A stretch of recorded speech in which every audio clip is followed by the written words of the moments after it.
Hey, hey. All right, folks, got a fun show for you tonight. Obviously, doing it via Zoom, not live with guys on the road.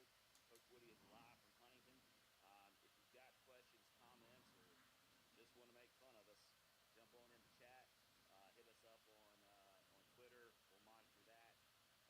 We love hearing from you folks, so feel free to jump right on in. All right, how's everybody doing? How we doing, boys?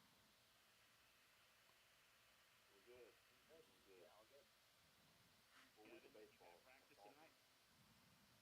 Yeah, went off. Went off. Practice went awesome. Woody, you guys just rolled into the hotel? We did, yeah. We actually we practiced this morning. Um, had a good practice. I call it a recovery practice, but it was good. And yep, loaded up the bus and rode on up, and just pulled in the hotel. Actually, the team's downstairs eating right now. Awesome. Well, let's jump right in. We're not going to keep you long tonight, since you got stuff to do up there, getting ready for tomorrow. And just as a reminder to everyone, we do play earlier in the day.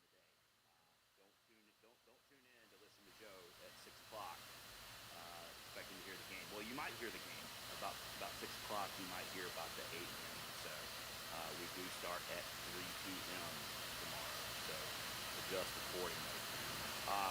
Coach, let's just start off with the important stuff first, okay? Let's talk about pinstripes. Pinstripes have become a thing. We talk fashion on the show. Um, you guys are bringing the pinstripes back in vogue if they ever went out. Fill us in on that. Yeah, no, I mean it's just kind of like one of those things where I think if you just polled, fans and family members and the guys, I think the large majority would say that the white pinstripe is probably most people's favorite uniform. Um, and then we just had the thought, I can't remember when it really started, but it was, one of our coaches said in the office, said, man, I just feel like we play well in the pinstripe. And then so I think maybe it was before the College Charleston game. Uh, yeah, it was a Tuesday night, and we just said, well, let's wear it. And so, played well. And from that point forward, kind of what, again, we just had the conversation. Like, feels like we play well in white pinstripe. So, yeah, it's just turned into a little bit of just kind of a thing. And uh, guys played well wearing it. So, won't be wearing it up here this weekend, but we've got the gray pinstripes, and keep it rolling. Now, I don't know why, but that feels like a Coach Simmons observation. I don't know why I think that, but it just feels like it was. I don't know. There's a good chance Coach Simmons he's the ace equipment staff member, so there's a good chance it wasn't. Now, Kevin, you're our uniform tracker guy. You're all over this stuff. We're talking about the winning streak of the pinstripes, but the overall record is still good too. Yeah, the winning streak. We had 16 wins concurrently, but 7 didn't win streak while winning. We got the overall. That's going on. You're like 9-2. Something like that. I think only 2 losses was MCU and West State. 9-3. Yeah, it might be 9-3 on the pinstripe. So yeah, we got the gray with the green pinstripe road jeans. Now, Coach, we're not superstitious. We're just a little stitious. The three losses. Sorry, the 3 losses that combined 4 runs.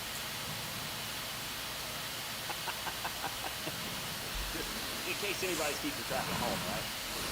3 losses, that's 4 runs. Yeah. So the pinstripes are good. Now, like I said, we're not superstitious. We're just a little stitious. You brought the road pinstripes. Did you even bring anything else?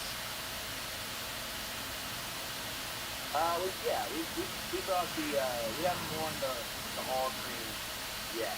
So we have the cream seed, which is it's basically the pinstripe uni except it's cream seed.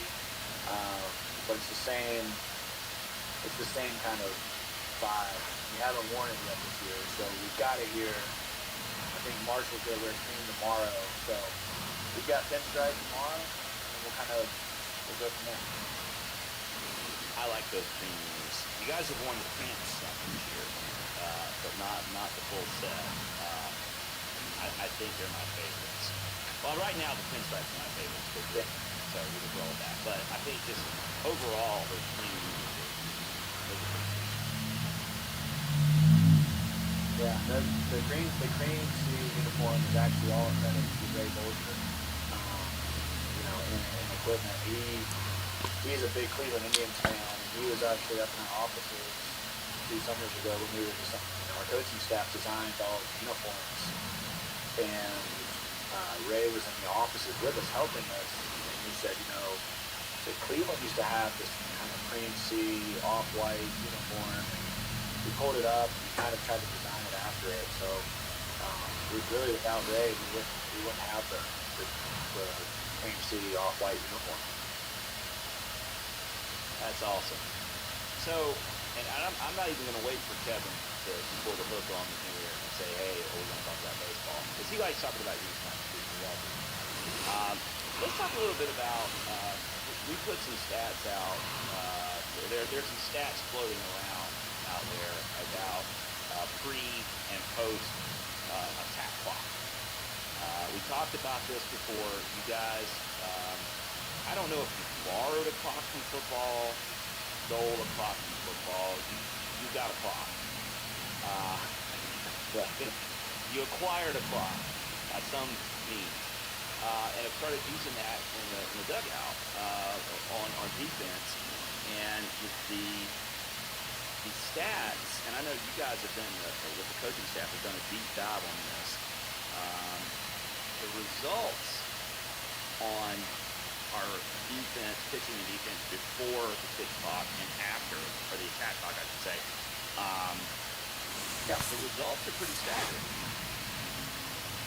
Yeah, it's I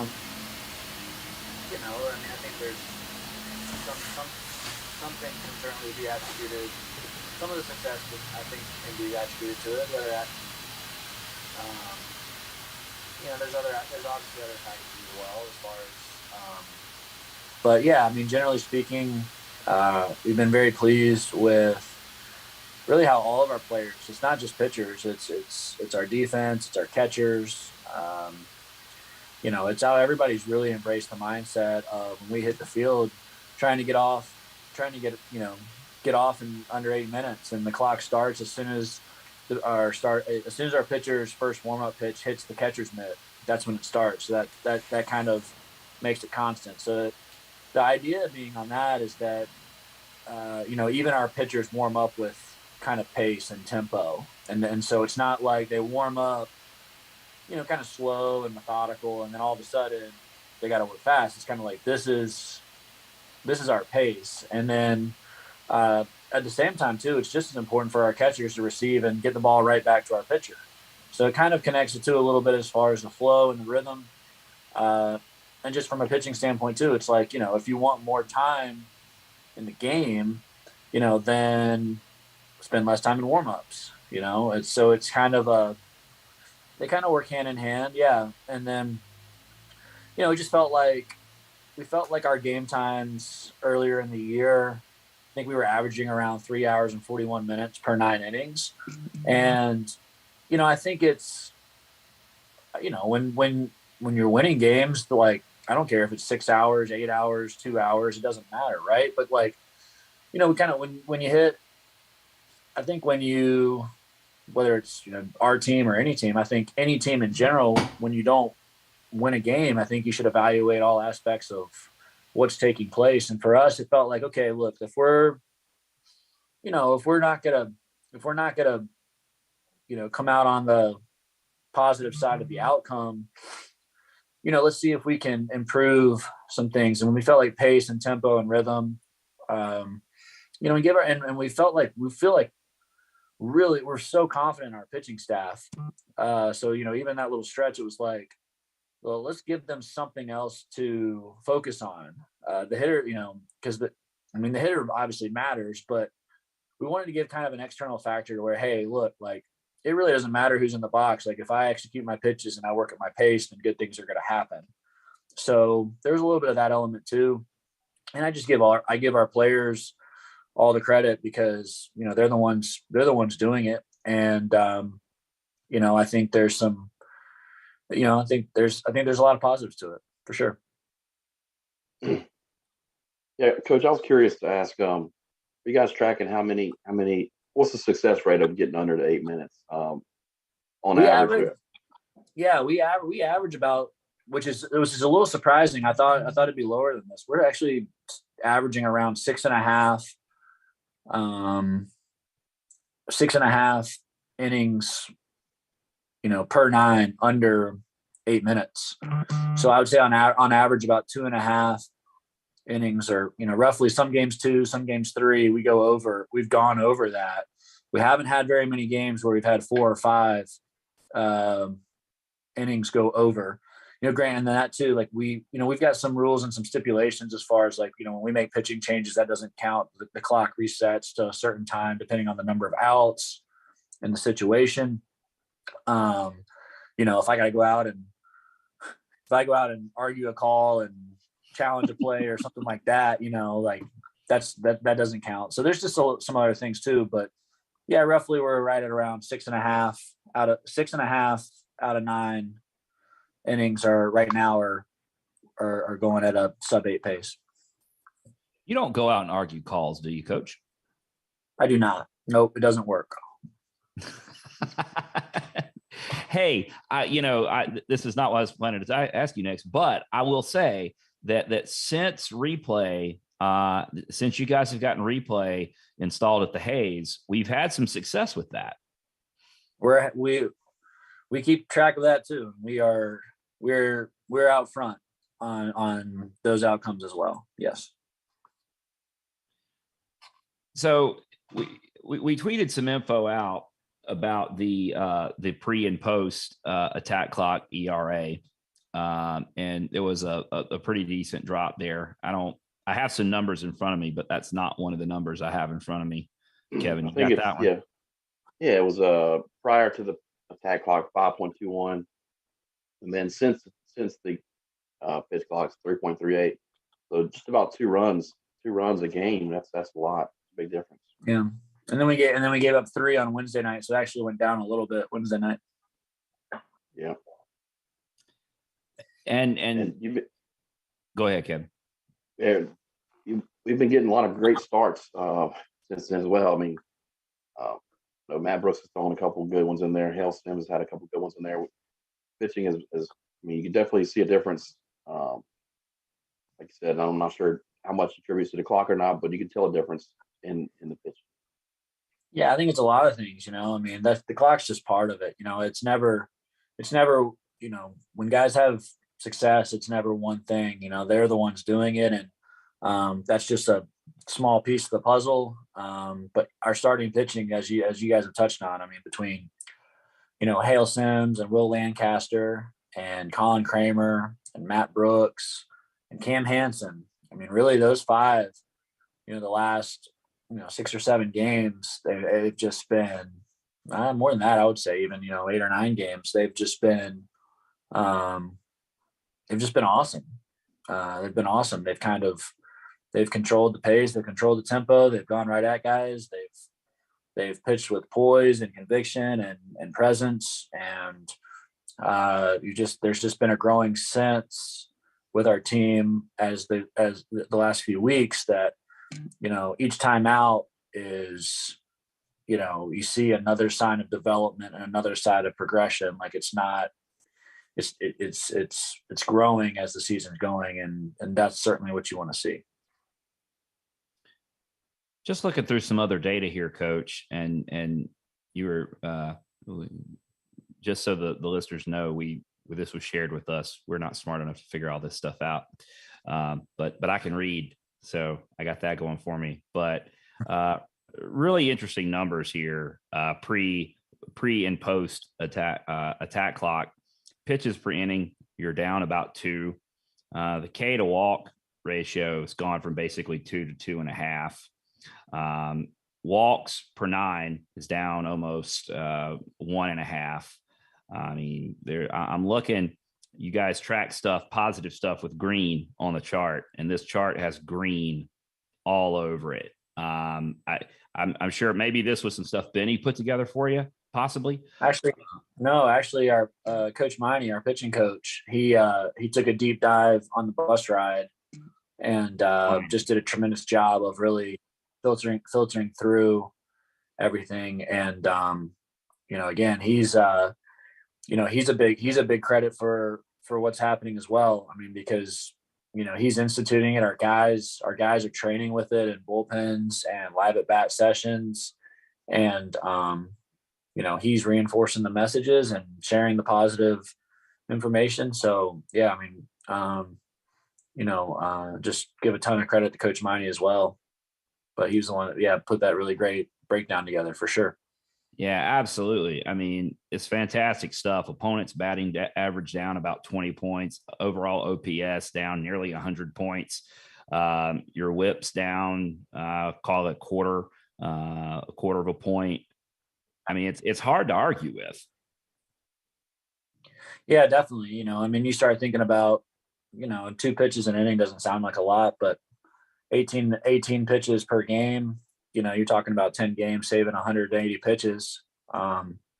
It's that's the game of baseball in our opinion, is finding, these small edges and compounding them over time. And for us, we feel like this is one of them.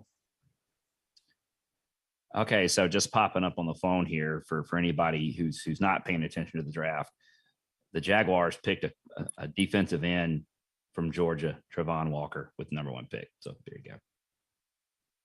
So you asked me who the Panthers are picking. I don't know, but they're not picking that guy. Okay. It's a big, yeah. What they Panthers pick, what we pick, 6?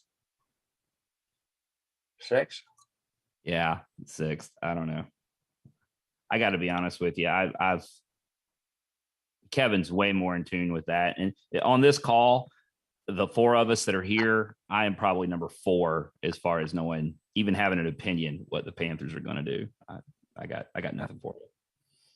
Well, we're on pick 2 now. We're on pick 2 now, and they pick 6, so it's coming up here in a little bit. Sorry, go ahead, Kevin. We'll know before the show's over. Maybe we'll break it down. But I was going to ask. I mean, related to the pitch clock. I don't know how much you can share this, but the pitcher's mentality, has that changed much? I mean, so if you get up 0-2 on a batter, does that mentality change a little bit if you got to attack instead of maybe not waste pitches? I know, like when you're up in the count, sometimes pitchers tend to waste pitches. Has that affected the pitchers? Is that they're gonna, instead of waste pitches, they're gonna just attack, go for that strike 3, or does that make any difference at all? Yeah, I mean, you have to ask them, I guess. That's a great question. I think it's probably guy to guy. There's probably some guys that probably don't think about it at all, and there's some guys that think about it some. And again, it just kind of gets back to, I think it just gets back to kind of the competing against the external thing that our pitchers have really good stuff. Like, they have really good stuff. So it's like, whether it's their, they get to 0-2, right? And like, say like an elevated fastball is one of their best out pitches, or a breaker, down and away, or whatever. It's kind of like all of our pitchers know what their out pitches are, and they kind of get to those counts, and it's like they kind of just cut to the chase and say, like, I'm going right at them with my out pitch with conviction, versus maybe like, okay, I'm 0-2, I've got time to like, kind of, waste a pitch here. Not that we were doing that necessarily, but I think just pitching in general is kind of like, waste a pitch here. Okay, I'm 1-2.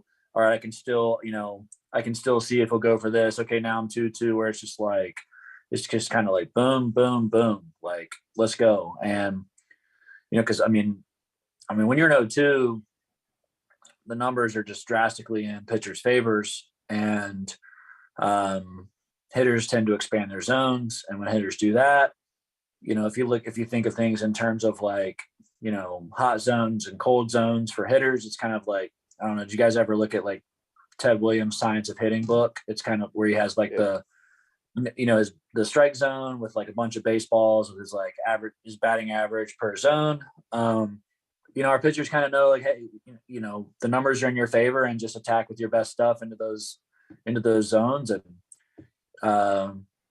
it's just kind of more of that mindset, I guess. It's just a challenge mindset, that understanding that, yeah, like maybe we give up a few more contacts and 0-2 counts, but the numbers say that good things will happen if they do. So if we execute. So, yeah.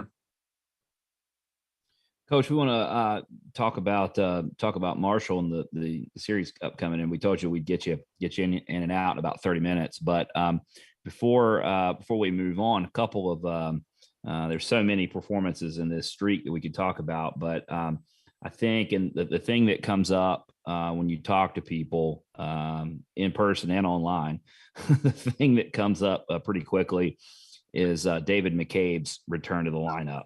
And not only his return to the lineup, but his ability now to go back to switch hitting, and the difference that he makes in that lineup now that you got him back. Yeah, absolutely. I mean, we've always felt like Dave.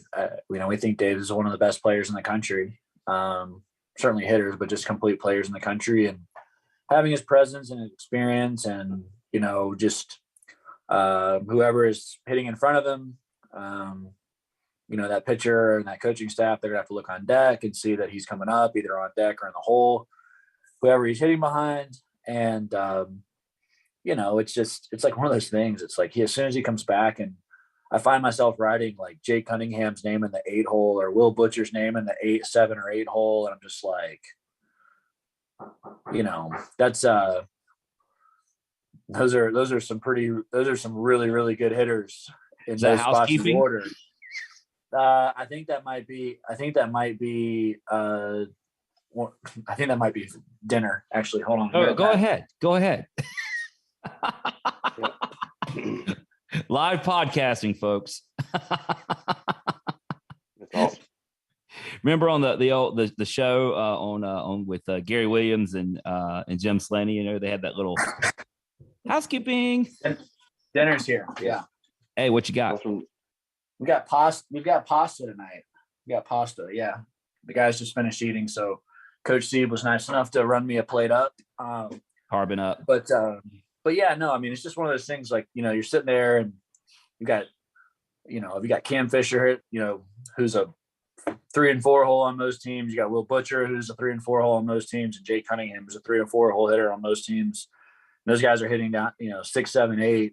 It's just really exciting as far as the run production we feel like we're capable of having as an offense. So he just, he's really special player. I think, and then it just makes that lineup that much more exciting to watch.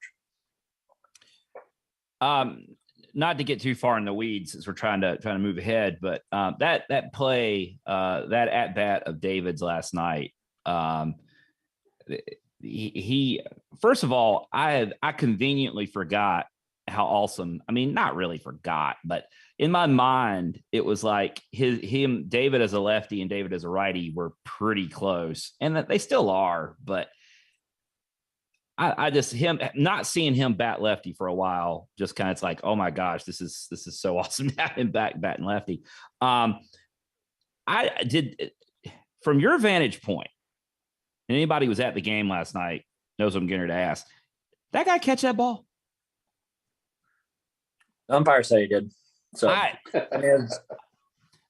felt like one of two things either happened. Something hit the wall. It was either the ball or him. And if it was the ball, he didn't catch it. And if it was him, it knocked the ball loose. if this was the NFL, he would not have been granted a catch because he did not take the catch to the ground. Yeah, I mean, that was, for people who attended, I mean, that was sort of what I went out there and discussed with Barry, who's a great umpire. But it's hard to deny. But then he left, TJ Ash in center field for them. I mean, he left no doubt, man. I mean, he went and got the next one for sure. And Fisher's home. Fisher hit a home run, and he went over the wall and got it. Yeah, and I mean, it was incredible. I told North Carolina A&T's coaching staff after the game. I said, you don't see one of those plays. I mean, even if we do feel like he dropped the transfer, I mean, that was incredible what he did on those two plays. So you tip your cap to the other team, regardless of the play of the outcome was really exceptional. Yeah, I mean, I'm not taking anything away from the kid. It was a tremendous effort. I mean, yeah. I just didn't think he caught it, but he clearly caught the one of Fish's. I mean, he robbed Fish. That ball was over the wall. Mm-hmm. Real quick, attaboy for with so many guys. When you're riding a 6-game winning streak, you can give lots of attaboys out. But one, we'll tie them together. One, the abuse that Caden Hobson has taken behind the plate last weekend in particular. I mean, he was a punching bag back there. And then he's able to get a couple, get some time off this week, and Huck steps in and Huck answers the bell. I mean, it's his first career home run, makes a big play on Tuesday night, and handles the job behind the plate. Absolutely. Yeah. And it was great seeing Huck come back.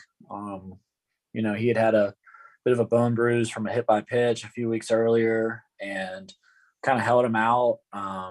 He'd been hitting some, but just really wanted to make sure that he was good to go in all facets. And Tuesday night he caught 9 shutout innings and 4 shutout innings, so 13 in total this week midweek, and big 3-run home run on Tuesday night to really kind of get us going.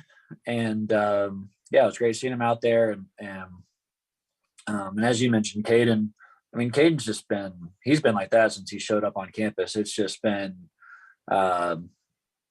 anything and everything that hits him, he just kind of absorbs it. And if I go out there, I'm just point now where I don't even say a whole lot because, I just know he's just going to kind of absorb it and play through it any way he possibly can. But both those guys. I'm okay. I'm good.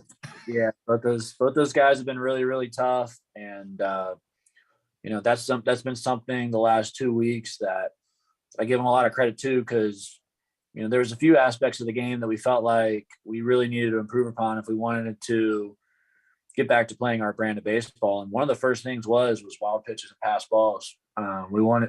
We just kind of rallied the troops, our players and coaches, and just said from here on out, runners on base, none of, let's shut it down and not allow any runners to advance on those. And, Caden and Huck have really embraced that challenge and done a tremendous job, and it's translating to us having more success. Absolutely. Coach, before we move on to Marshall, big 3-game sweep over UAB. I think we allowed 6 runs all weekend, scored 14 on them. So big time sweep. Came had a great time. Any final thoughts on the UAB series from the weekend?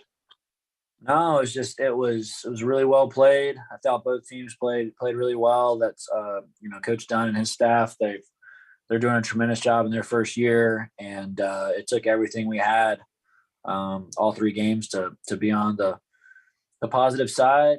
And we tell our players all the time, once you see something, you can't unsee it. So we've seen some starting pitching and some guys out of the bullpen, and our offense and base running and defense, kind of all facets going this direction. So yeah, it's certainly positive, but it's great series. We got 4 weeks left in conference. Marshall's up next on the road. Give us a little preview of what we can expect to see this weekend from Marshall. Yeah, I mean, Marshall's are a really tough group. Really gritty. They've, they just swept a really tough series at Western Kentucky last weekend, and they've been playing really well. Coach Wagner he's been in the league for a long time, and this is notoriously a tough place to play. So, it'll be another great challenge. I just wanted to add one more thing about the UAB series, Kevin, if I could, and that was ice cream mini helmets. Those are very popular. We got a lot of response from lots of people with those ice cream helmets. Yeah, everybody wanting us to get them one. I'd be lying if I didn't say it was in the back of my mind. If I got ejected from one of those games, I was going straight for it. I wouldn't blame you. I mean, that's we actually told you about this one, Coach. The one they stirred up quite a bit of comments on Twitter, and we've got one for Ben Upton, one of the hosts of the 11.7 podcast, and we're going to send that his way. He said he'll put it in the background, so it'll be displayed during the 11.7 podcast. So we're nice. spreading Niner baseball, wherever we can. One thing I meant to ask you about as well, which I think is relevant to the conversation. I know you guys brought the attack clock with you because you're traveling with it now. Actually, speaking of information you don't get anywhere else, where were you guys? Middle Tennessee, and you didn't have room to get it back. So Colby's parents brought the attack clock back in their car from Middle Tennessee. Yeah, the Bruce fam was very helpful on that one because we couldn't fly it back. So, yeah. And apparently it fit all the way. Like the base of it was up at the radio in between them, and it was like an armrest. I believe it. It's pretty big. All the way back. So when we did tweet about the attack clock this week, I don't remember what day it was, Kevin, but we put that out there. It got picked up by Aaron Fitt at D1 Baseball, and that tweet did some pretty good internet traffic for us. So I guess my final question before we get you out of here is, how long do you think it's going to be before somebody else has an attack clock? And maybe you're already hearing from coaches about it. Are you getting texts and phone calls about the attack clock? A little bit. I don't know. I have no idea, to be honest with you. I know if I was a coach at another school, I would be intrigued. I've been asked about it by pretty much every coach we've played. And it's been all positive. And what's interesting is, actually some of the teams that we've played, I've kind of started to look at things through the lens of, if the other team had a clock in their dugout, would their pitching and defense, be under 8 minutes, and how would that team do? And it's pretty interesting. Like Southern Miss, they had one of the best. They had the best pitching staff, I would say, we've seen in a 3-game series all year. And it's one of those things, like they didn't have a clock in their dugout, but if they had, like they naturally pitched as if they did. So, that makes me even kind of more intrigued, I guess, about it. But yeah, I mean, most coaches either ask about it at the plate or after the game's over. But yeah, I mean, I don't know. I think if I was a coach out there and, was we felt like we could improve on the mound, I think it's a no-brainer. But yeah, we'll see. All right, Coach. We promised you 30 minutes. You've got dinner right beside you. I think it's time for you to go ahead and carb up. Early start tomorrow. You guys are, I don't know, imagine you get into the park maybe about noon. Yep. We'll get there around then and get cranked up and get going with another tough Conference USA series. They're all tough. So, but I'm excited. It's our guys look ready. We had a really good practice today, and they got the look right now. So I'm excited to get going again tomorrow. Coach, have you released the starting rotation yet? Yeah, we'll Hale start game 1. Will Lancaster will start game 2, and we'll TBD game 3, just as we keep Colin Kramer ready to go. Really for game 1 and game 2 as needed, and kind of go from there. All right, folks, we're going to go let Woody carb up and get some rest. Long day on the road, I know. 3:00 tomorrow afternoon. I believe 3:00 again on Saturday and 1 p.m. on Sunday. Looking at the weather forecast, folks, you might want to keep an eye on that all weekend. I don't know how that might impact the game schedule, but there is some threats of rain in the forecast both Saturday and Sunday. So just keep an eye out for that. All right, Coach, go grab dinner, man. Appreciate your time as always. Appreciate you guys. And I think the Panthers are getting ready to be on the clock here. So good vibes for the Panthers. And let's go get it this weekend. Thanks, guys. Okay, man. Good night. Bye, y'all. See y'all. Hey, Coach. Good luck, Coach. Thank you. All right. Head coach Robert Woodard off to eat some pasta in Huntington, West Virginia. And watch the Panthers pick. And watch the Panthers pick. Either one of you guys have that on? Yeah, Giants are announcing their pick right now, so the Panthers are on the clock right now, basically. Oh boy. I really don't even know. I don't know what they're going to do. So, got this big weekend, Kevin. We're riding this streak. Let's talk about league play a little bit, right?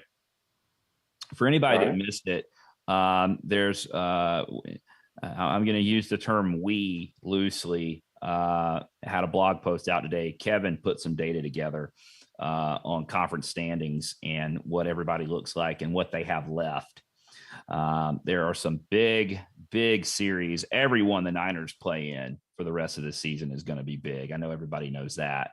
We're in position where, when are you not in a position to just keep winning? But that's what we've got to do. We are currently, technically, and Kevin, you did the tiebreakers, which was good. Sitting in 7th in a 3-way tie with UAB and Marshall. So starting this weekend, this is an opportunity to directly pass somebody that we're competing with in the standings. So that sort of goes without saying, right? Right. And first off, we are a team, Nick. Everything that goes out under our brand is a team effort. So.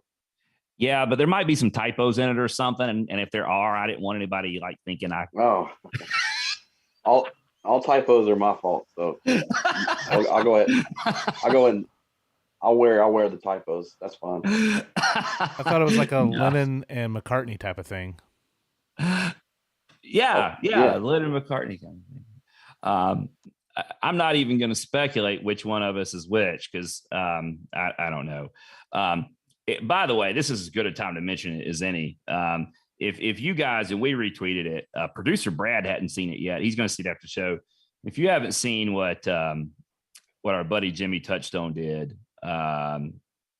with this cartoon of me and Kevin, there's 2 of them now. I'm afraid to know what's going to happen next, but just go look at our timeline. We put it out there. It's 40 seconds. It's hilarious. And Jimmy, I think, captured us pretty well. Don't would you say? I mean, it gets our essence, don't you think, Kevin? I think so. Yeah. My kids said it didn't look like me, but I think it looks pretty close. I mean, I think they're good. I mean, it's probably. I think they look. I think our little avatars look better than we do. I'll tell you that. Well, yeah, that's without saying. Well, there's going to come a day where Jimmy just does the show with our avatars, just doing the show, and we won't even be involved in it. Well, I'm waiting for the Coach Woody cartoon. Well, Woody has not appeared, but in part 2 today, Ashley Chastain showed up. So you just don't know what's going to happen. You got to go check these things out. If you know, we retweeted them, or if you follow Jimmy on Twitter, go check it out. Jimmy Touchstone. It's pretty funny stuff. So anyway, as we got a little sidetracked there, obviously it's important for the Niners this weekend, but looking at who all is playing this weekend, it kind of feels like there's several important series here, but for whatever reason, Louisiana Tech at Old Dominion kind of catches my eye. Yeah, La Tech, they had a rough weekend last weekend. I guess Middle Tennessee got them right. Yeah, and they kind of bumped them out. They kind of bumped their RPI down, and they were projected to be be a regional team, and now the projections have them like one of the last teams out. So they're going to be hungry to get back into that bubble mix, and we're right behind ODU. So if La Tech has a good weekend, we have a good weekend. We could be 5th or 6th by the end of Sunday. Yeah, potentially. So, and that series is interesting, and it is in Norfolk. So let's see what Louisiana Tech can do with the wind tunnel. The other one that kind of catches my eye is Middle Tennessee and San Antonio, and it looks like, if I have this right, that is in Murfreesboro. Yes. If I don't have a typo on there, it is at Murfreesboro. Yeah, two teams that we had trouble with going head to head. I guess from our point of view, we need to have one or the other sweep that would be good. In order to catch up to the. I'm not going to apologize to him. Let's not go that far. But San Antonio, I knew San Antonio is always scrappy, and so when we were going there, I knew that we were in for a brawl. You go down there, San Antonio, and they're a scrappy team.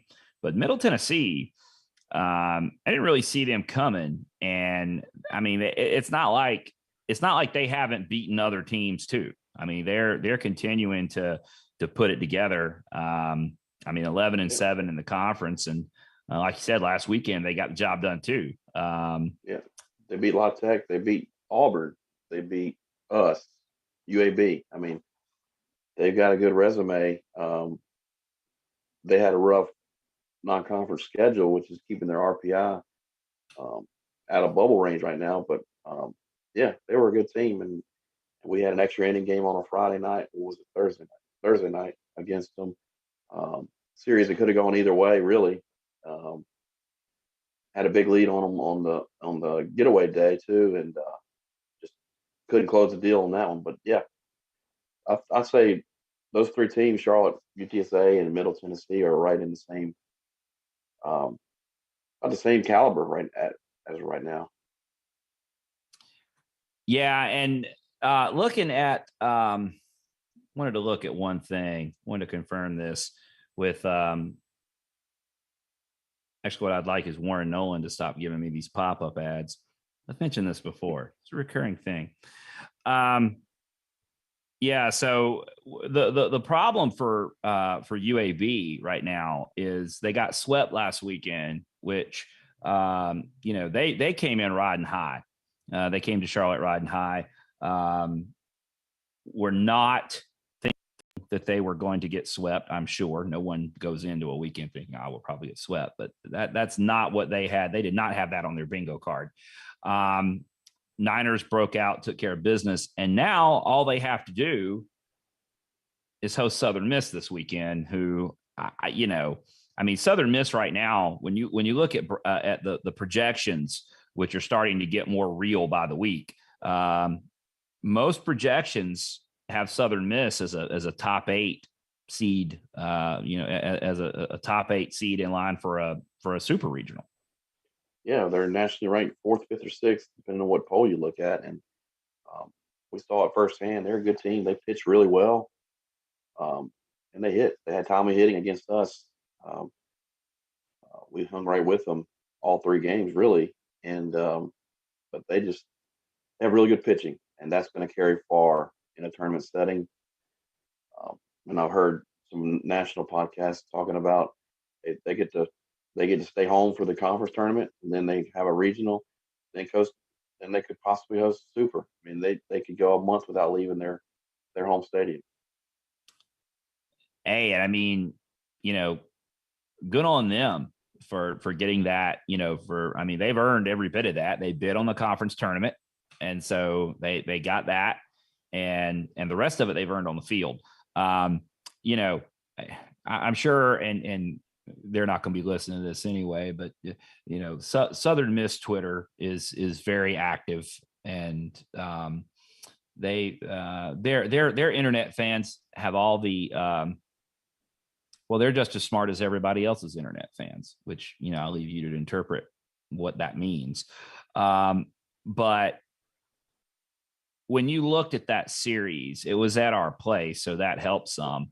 I would say the difference between the two teams, you mentioned they really know how to pitch and they got timely hitting, and you're spot on. But where I would say, and I think that our guys are growing, an area we're growing in right now, that Southern Miss team, they know how to win.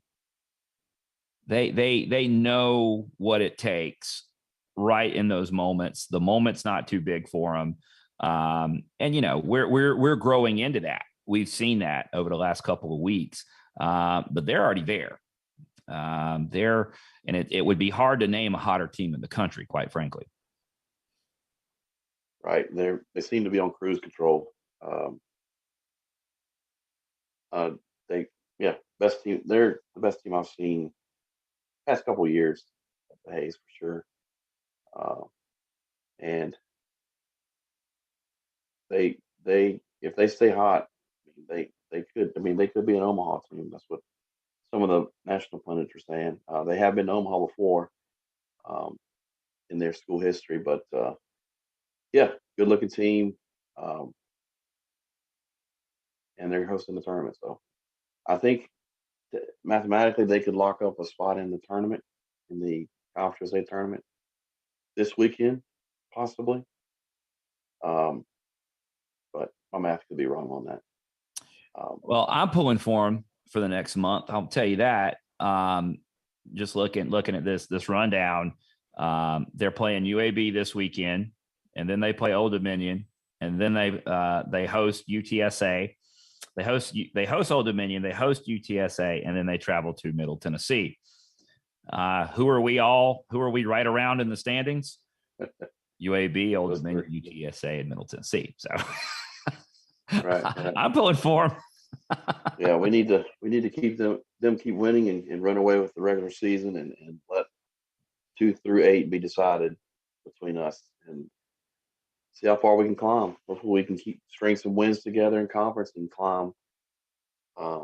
And our last series at home is La Tech, so that's shaping up to be a big series as far as hopefully that will be a really big series as far as seeding goes in the conference tournament.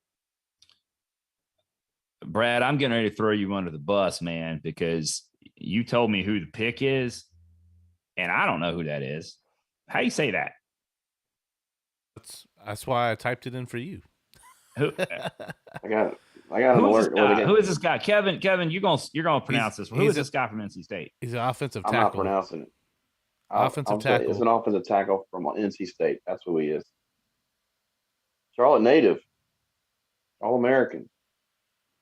Okay. Panthers got a Charlotte native offensive tackle from NC State. I'm not gonna pronounce his name because What high school did he go to? I don't know. It just came across my screen. So for those of you who don't know, Kevin comes from a bit of an NC State family. His dad went to NC State, and your brother-in-law went to NC State. Yes. You got any other relatives? Uncle, a few relatives, yeah, but I did grow up in NC State household. So all your family are ordering Panthers jerseys right now. with Yeah. Icom, that dude from NC State. Yeah, they well, I don't want to stray too far, but they've always wondered why the Panthers never drafted an NC State guy, but now they've drafted one. So there we In the go. first round. Clemson complains about the same thing about the Panthers. I don't know if you know that or not, but they complain and complain and complain that the Panthers don't pick the Clemson guys. And I'm like, I don't know. But Oh well. Back to Conference USA. people just complain, Kevin. Have you ever noticed this? That some people just find stuff to complain about. You ever notice that? I have noticed that, especially recently over the past 2 or 3 years. And you know what? I've gone out of my way to try to not be one of those people. Attaboy. So continuing on here, though, yeah, you're right. Southern Miss just needs to keep winning for the conference, for the standings, for everything. And then as soon as baseball season's over, their entire athletic program and university is leaving to the Sun Belt for the Sun Belt. So as soon as they do that, I say screw them. Well, Marshall's leaving too. Old Dominion's going too. So we'll never have to play in the wind tunnel again unless it's a postseason tournament, probably. Yeah, and we no won't more. have to Oh, go go ahead. YMCA. Say it. No more trips to the YMCA, which we're going to this weekend. Yeah, my daughter and I are leaving in the morning. We got somebody. Feet's uncle wants to know what this other sport is we're talking about. I don't know. It's Feet's uncle, so it's football. So I don't know. But no, we're going to leave in the morning and we're going up to Huntington for the weekend. I talked to a lot of folks, a lot of parents, baseball parents travel. A lot of them are sitting this weekend out. And I don't blame them.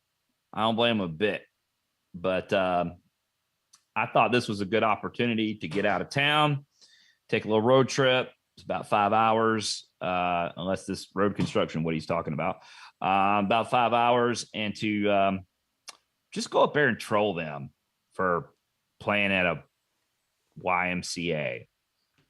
Well, first off, the stadium only holds about 35 to 40 people, so I don't think that many parents could travel if they wanted to. It looks like, well, I don't want to troll them too hard, but. Oh, I'll send you. There's going to be pictures. I might just wind up getting a cooler. I'll take a cooler and load it up and then just sit on my cooler outside the chain link fence. I might bring some juice boxes and some orange slices. I can see, probably Toby lining the guys up, when they come in to bat, they sit them on the bench in batting order, like we used to, and you had to sit right there, not wander around, because that's the batting order. Don't mess it up. And, Yeah. Well, it really is it's a bad situation that they're in, because Previously, they were traveling like an hour. They were playing at a minor league park. Their home games were played at a minor league park an hour away from their campus because Marshall doesn't have an on-campus facility. They were playing some non-conference games at this facility, and that's where they were practicing at this YMCA.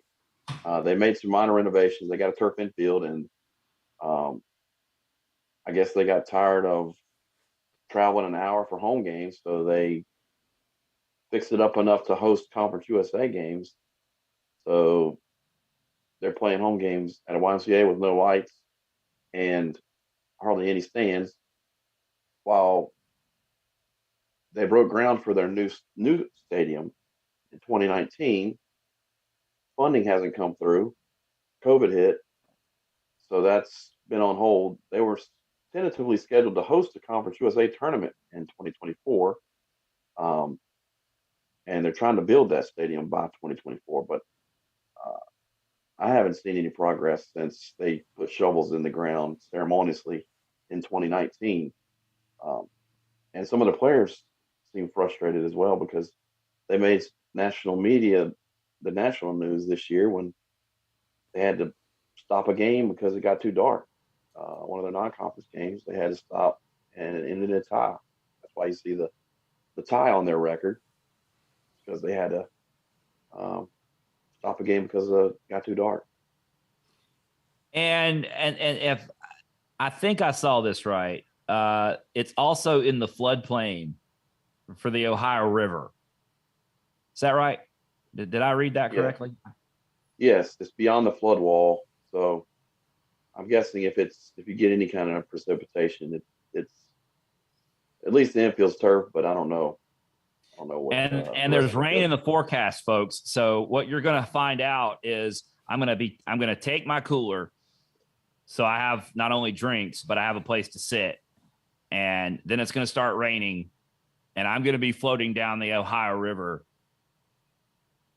and I'll take. You know what? Here's how it's going to go down. I'm going to be floating on my green and white Coleman cooler with Norm the Niner sticker on it, floating down the river. And I won't have Huck Finn, but I might have Huck Waffen. I wonder where you're going with that. That was good. Yeah. That was good. Me and Huck Waffen floating down the Ohio River on We a don't have a green and Tom white Sawyer Coleman either. cooler with juice boxes and orange slices. Well, I'm hoping that we're able to get 3 games in. That I'm guessing there's going to be a doubleheader probably Saturday, if possible. Actually, you know what I'm going to do, Kevin? This is a better idea. I need to stick close to Coach Bick because he taught water survival, right? Yeah, Air Force Academy. He taught water survival. So when the Ohio River engulfs the YMCA, I'm hanging close to Coach Bick. No, what you need to do, you need to get next to the broadcasting booth because if their YouTube feed doesn't have radio announcers, I want you to go up there and stand next to the cell phone that they're using and announce the game. I want you to announce the game. I'll just give shout outs. How about that? Hey, Kevin. You could take your cell phone and broadcast. Do our broadcast. Yeah, just heck yeah. Just All right. broadcast. We like digressed. We digressed. No, we always digress. But what are you talking about? We're talking about this weekend's game. Me and Huck are going down the Ohio River on a Coleman cooler. It's gonna be awesome. Maybe Huck will hit one into the Ohio River. That'll work too. Interesting game matchups. You mentioned Southern Miss at UAB, La Tech at ODU, UTSA at Middle Tennessee, FIU, that in-state rivalry. I'm thinking if FAU is going to win that series. You never know. Charlotte at Marshall and Western Kentucky Rice. They're the kind of bottom feeders of the league right now. And I don't know. Western Kentucky, FIU, and Rice, they're 4 games out of the tournament right now, so they're trying to make it into that top 8. Not looking good for them right now. No. You know, we need to go. What's our boy's name on Twitter that's always tweeting about Rice and how good they're going to be? Remember, there were projections. He does this every year. There were projections that had Rice at the bottom of the conference back preseason, and he was, oh yeah, well, you just wait and see what we turn out to be. And Walt, his name's Walt, I think. Walt, Yeah, from Walt. Greenberg. Our buddy Walt is always talking about how Rice is gonna. This is the year for Rice, and there they are, 4-14. So, and just so you folks know, we have there is tradition in this Rice. This Marshall back and forth. Their official football count was absolutely in full troll mode last season during football season. And I don't mean like some idiots with a podcast. I mean like their football account. And don't forget last season, Kevin, where their catcher tried to steal a play card and stuff it down his pants. Yeah. Jacob Whitley, he swung and he hit the ball. His play card fell out, and the catcher picked it up, stuffed it in his pants. And Whitley went back and asked for it, and the guy wouldn't give it to him. Say it didn't happen. Coaching staff had to come out. Dude finally reached down in his pants and got the thing out after the umpire kind of made him do it, which is pretty embarrassing. But yeah, there is some shenanigans going on from those. I still play card. They're doing on Saturdays at the Hayes. They're doing bingo. In the stands, and I'm pretty sure none of those bingo cards have a square on there that says like umpire checks inside players' pants. Umpire confiscates material from inside players' pants. That did something like similar did happen in the big leagues last year with, I think it was Tampa Bay and someone else. They didn't stuff it in their pants, but someone did take, I think, the end of the inning, and the catcher walked off with a play card to the dugout. But what if that's the same catcher? We should effort that. Yeah, I wonder if the catcher's still on the roster. We'll check that tonight. To effort that. We'll get our research staff on that to find out if that's the same guy. We'll find out, and I'll let everybody know on Marshall's YouTube broadcast. Well, we still got our road radio team going down, so give them a listen. Yeah, I'm gonna try to, Joe. I'm gonna try to sync it up. Yeah, so you thought Conference USA TV is bad, and it is. Marshall's got a YouTube channel where they set up a cell phone. Maybe it'll work. But I've actually found that I enjoy like Middle Tennessee series. I just totally gave up on their video because they couldn't get it together. And there's something pretty cool about just kind of sitting out on the porch, with a glass of tea, listening to a baseball game on the I guess the internet, but the radio, for lack of a better word. That's old school, man. That's I like it. Yeah, it was good. I ended up lining up the radio broadcast with the TV when they had it available, so I wouldn't have to listen to their broadcasters. But yeah, the rest of the series I listened to Joe, and it was good. Yeah, their broadcasters were I don't know. Yeah. They had been calling baseball since the 1940s. And it showed. I don't think they'd ever seen a shift before, which is they just kept talking about it. What are they doing? Okay. Yeah. Okay. Hey, they did this yesterday too. They moved their defenders around. Yep, that's right. All right. Funny. Producer Brad's giving me the look, folks. You're running out of gas, is what I feel like. Yeah, Well, I think we're on. we didn't, and I'll just tell folks this. One, these the road series weeks are always, we're trying to figure it out. We're trying to piece it together. Woody always is good about coming on. And the other thing that always, like the other week, the last show when we had Matt on, I mean, Brad, did we get it to an hour and 45 minutes on that show? It was at least 90 minutes. I don't remember what the final count was, but yeah, I mean, and we were having so much fun talking to Matt. I mean, we could have talked to Matt for an hour and a half, and we had Woody on. We wanted to talk about the conference stuff, but quite honestly, we said, let's not do a player via Zoom, because those are so much more fun, and they come off so much better when we do that in person at the Hayes. That's just, so we didn't bring you a player this week, and kind of on purpose, frankly, because they flow a lot better. It's a lot more fun to do when we have the guys in person and can sit down and talk to them. So no player interview this week, but we did get you Woody. Woody was committed. I mean, you saw that. He skipped dinner. Coach Sieb had to bring him. Well, I mean, Coach Sieb bailed him out. Okay. Yeah. Well, it's good. Yeah, it was a good show. We had Sieb was the real MVP. Yeah, I guess so.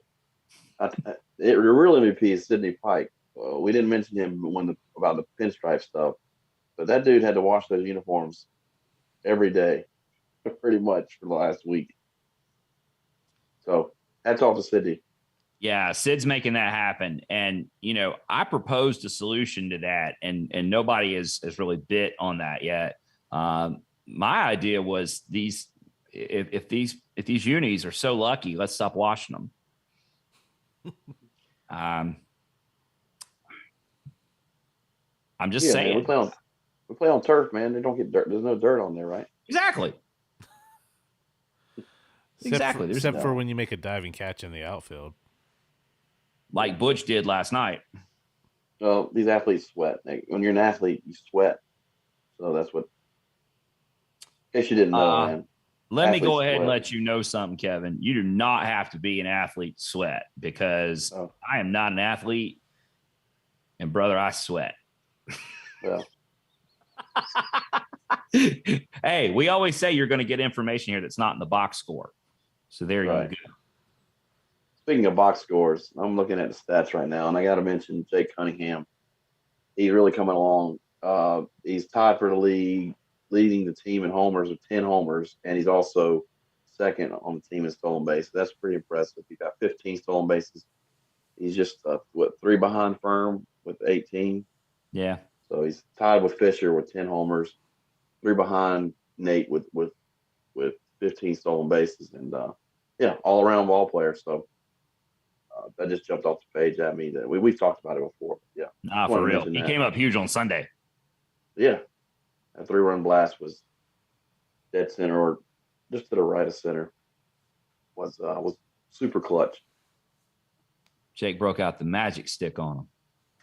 That's right, and he's changed his walk-up song to Notorious B.I.G. now. So. Yeah, what is it with these guys? They have all this walk-up music. I mean, Jake wasn't born when Biggie Smalls was doing that. Hey, I know. I like it, man. I like all this, all the 90s rap music that we're hearing. You and I were Jake's age, or younger even. Yeah. When Biggie was doing his thing.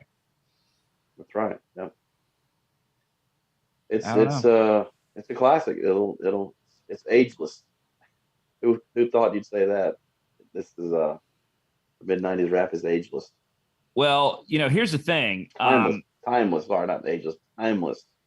Well, here's the thing about it, and it's messy, and I promise you we're going to get off the air, but this is true. When I was their age, I listened to a lot of my parents' music. I mean, I still do. Things like Motown and 60s and 70s rock and roll, and just good stuff. We are as far removed from you and I. We are as far removed from Nirvana as I was from Three Dog Night or The Temptations or Diana Ross. It's the same gap now. That's Nirvana, Pearl Jam. They're the oldies. Yeah, 20 to 30 years old. Hard to It hurts believe. my feelings. Hey, Hurts my it's feelings. all right. It's all right. And at least the music we listen to is still appreciated. Well, and you know what I'm saying today? This music today, you kids listen to, is a bunch of crap. I kind of like some of it. And most of the time, the only time I get to hear it is when our guys pick for their walk-up song. Like, I kind of dig some of those songs. I don't even know what Hop's walk up is, but I'm all about that. I'm all about that.